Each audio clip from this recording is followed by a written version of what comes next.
Елиезер. За патот.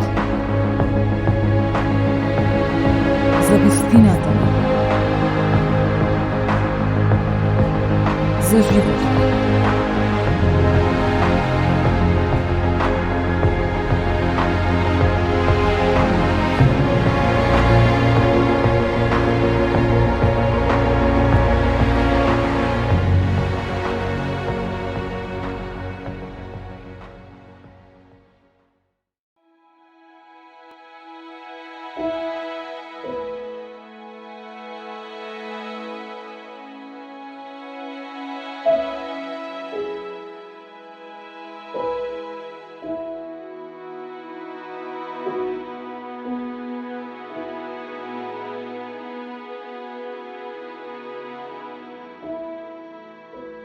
Сенката од месечината паѓаше директно во собата на Оливер.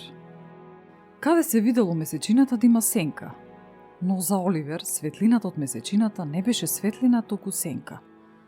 Ни тој не знаеше како, но ете, ја гледаше сенката од месечината која паѓаше на испрашената дрвена маса, натоварена со книги, празни, испишани и стуткани листови хартија. Ги прилепуваше образите на железните заштитни шипки од единствениот прозорец од неговата мала соба. Така олеснувачки мислејќи дека така ја ослонува својата душа за да се одмори малку. Се наслонуваше така тивко, спокојно дишејќи бавно.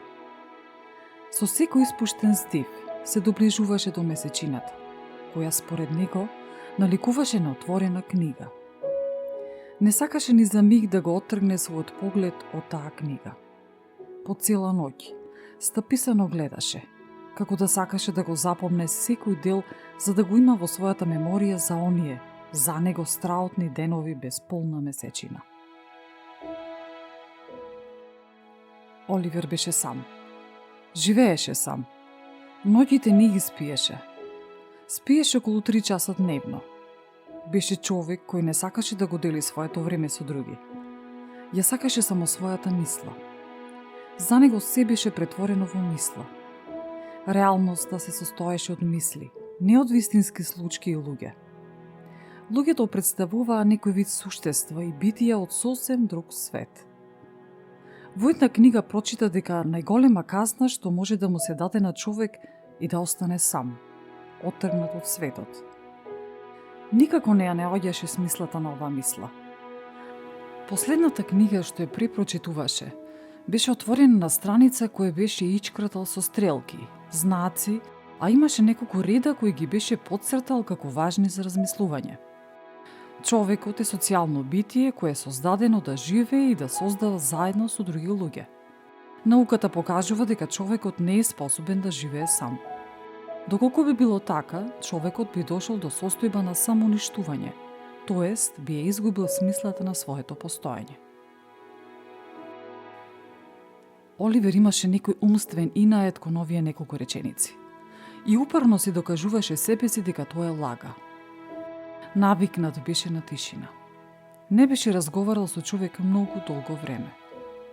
Во себе немаше страв, се чувствуваше посигурен кога е сам. До масата наместен беше стар метален кревет, прекриен со темна прекривка. Многу ноќи Оливер ги преспиваше на столот, потпрен на масата. Во текот на денот, вратата ја оставаше подотворена, а ретко излегуваше надвор. Една преквечерина, седејќи на дрвениот стол, притурајќи по старите книги, една книга падна на подот. Помалку беше мрзлив, па реши да не ја подигне. Оливер не обрнуваше многу внимание на звуците од околината. Во тој момент слушна одреден шум несвојствен за него. Си помисли дека замислува, дека му се причинува, но тој шум се повтори. Ги разгледуваше книгите да не има некој глушец или некој друго животно, но немаше. За кратко, шумот исчезна. И таа ноќ остана да бдее над своите книжевни дела. Доцна во ноќта ја потпре главата на масата и заспа. Утрото беше сончево. Па сонцето ја одигра својата улога на будилник. Влезе во темната соба и зачука на неговите очни капаци да се отворат. Здрвен и укочен, Оливер имаше сили само да ги отвори очите. Очните капаци му беа како тешки капии, за кои беше потребна огромна снага за да се отворат. А пак сонцето, како да знаеше за овој факт, болсна уште посилно. И ете, очите ја имаа таа чест, како и секој друг ден, да го соопштат постоењето на новиот.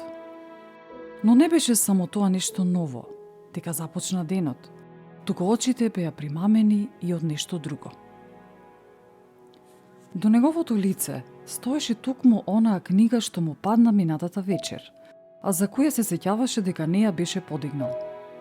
Одеднаш таа забелешка го навлече целото тело рефлексно да се подмрдне. На глас ја изрази својата зачуденост. Книгата? Да не сонувам!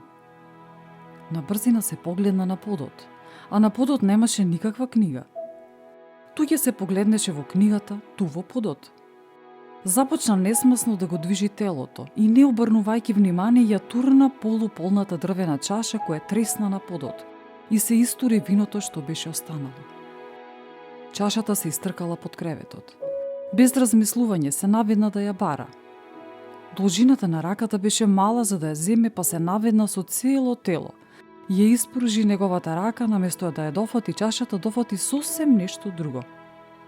Одеднаш, телото вознемирено од непознатиот допир се поткрена и Оливер удри со главата во креветот. Уф! Извика. Какво утро е ова? Што се случува денес? Ја растреси главата за да се освести и брзо се врати под креветот. Со другата рака зеде за припомош едно стапче, па почна да мавта под креветот. На вториот замав се слушна пискав глас. А! Оливер стаписано застана и стоеше некој време така недефинирано, не знаејќи што да прави. Сепак, реши повторно да ја испружи раката. Со раката зграбчи друга рака, односно мало раче и го тргна кон себе. Пушти ме! Викаше гласот. Оливер го влечеше тоа нешто што беше под креветот. Го извлече на светлина. Се потргна уплашено и збунето, гледајќи вџашено и изненадено во појавата пред себе. Тоа беше девојче. Мало, исплашено девојче со разбушавена црна коса, валкани образи и прекрасни плави очи. Трепереше од страв и непознатост. Како влезе тука? Праша Оливер.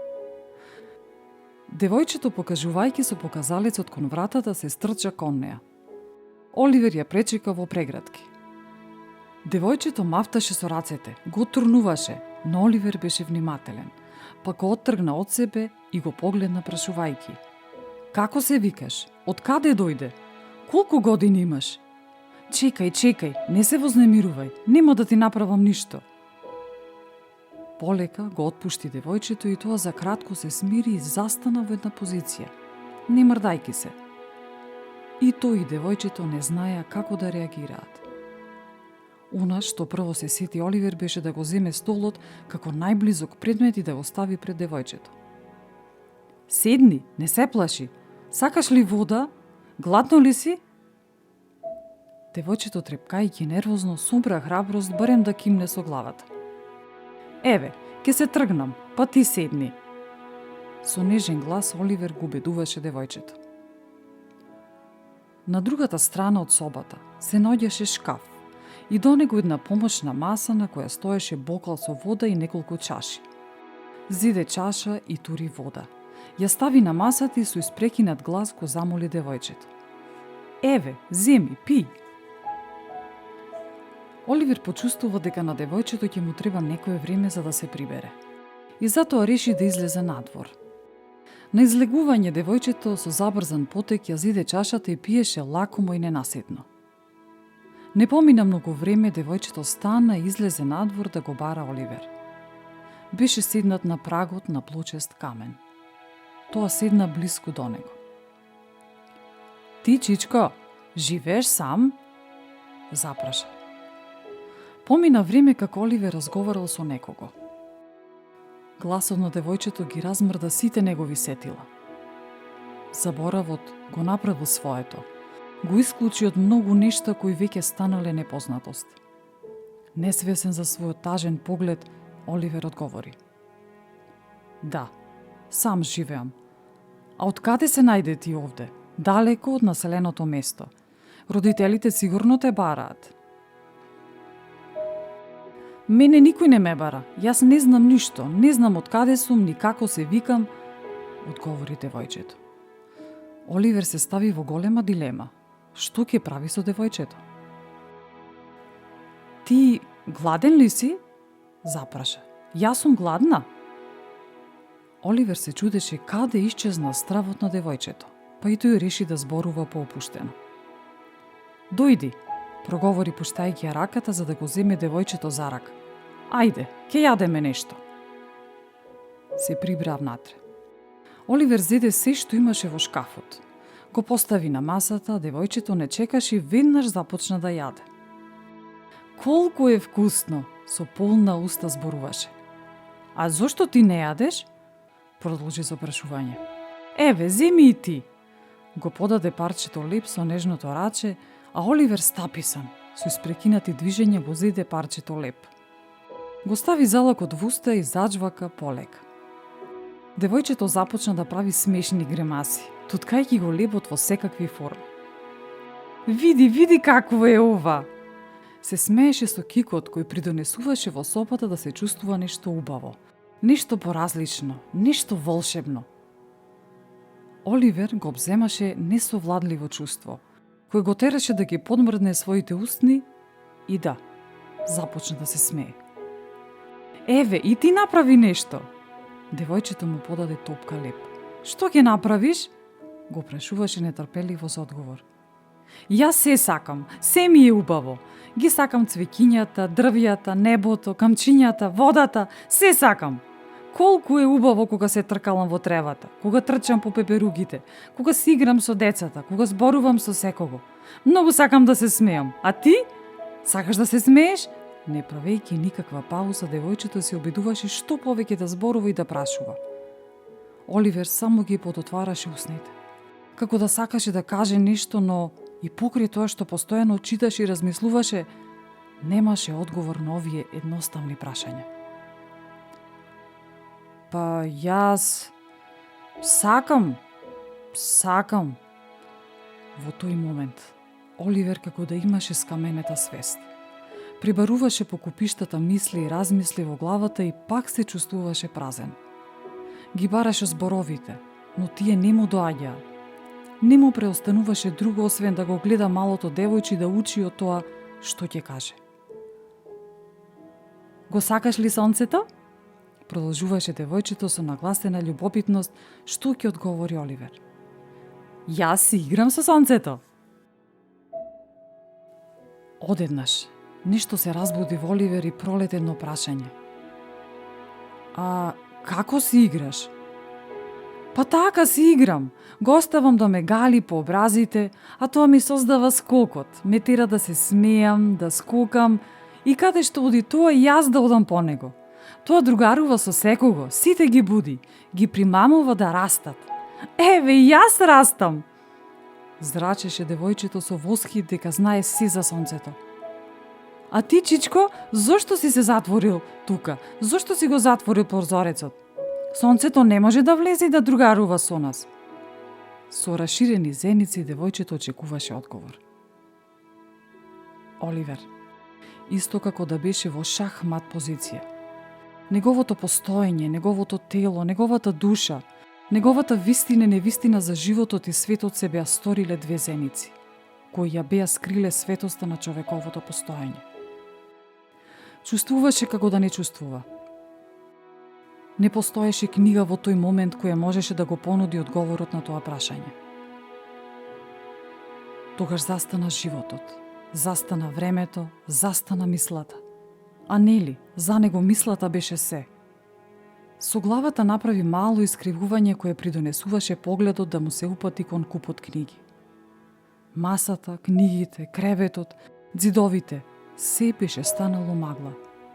Очите му гледаа магловито, само сликата на девојчето беше чиста, светла. Во таа неполна минута време, не се чувствуваше при себе. Само како од далечина го слушна гласот на девојчето. Дојди, чичко, да ти покажам како си играм со сонцето.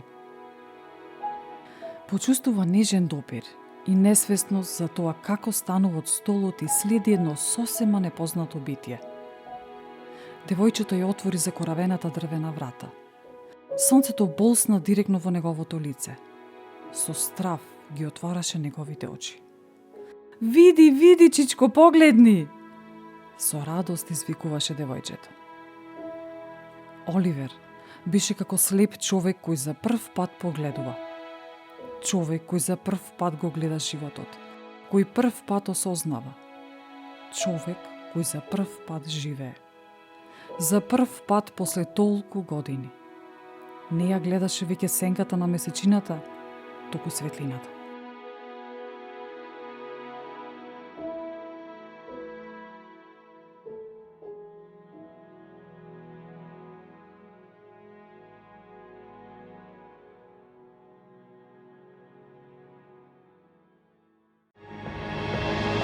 Елиезер